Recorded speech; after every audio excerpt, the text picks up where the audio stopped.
Boom, ever onward tribe, March Commanders coffee. Spring is one of my favorite times of the year, and almost nothing makes me happier than spring. That turkey season is opening. I love to hunt, as you know, and hunting wild turkeys all throughout this country is my absolute favorite passion in the hunting space.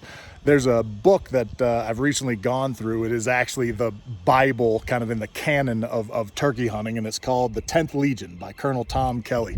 Colonel Kelly retired out of the Army. He served in the Navy previously, but this book, The 10th Legion, talks about turkey hunting in ways that no other person has ever talked about it, and so it is truly considered the greatest text in that world, which might sound silly for a post, but he writes a foreword that comes much more from his military background than it does his turkey hunting background, although he bridges the gap, and it speaks greatly to the excellence within organizations. And so I'm going to read most of it to you, and then I'll let you go with it. But this is what he writes about organizations. There's a peculiarity about military organizations that defy explanation. This peculiarity is that when a unit has once achieved real distinction, once it has become really good, rather than thinking it is good, it stays good.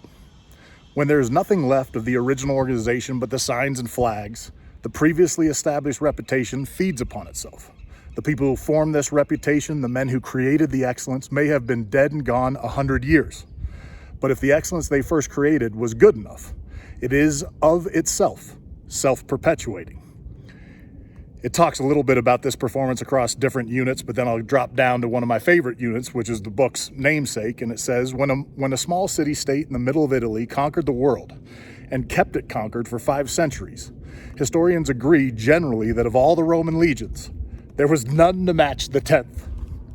Generation after generation, in country after country, and against successive waves of barbarians, there was always the 10th.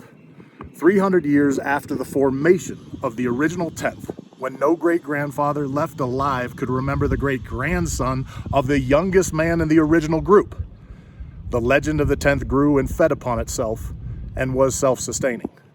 Any organization such as this is a subculture, a cult that exists within a larger group. I think this is the lesson. In your team, in your own leadership, in your family, create a cult of excellence that sustains itself, that becomes self-perpetuating. Ever onward.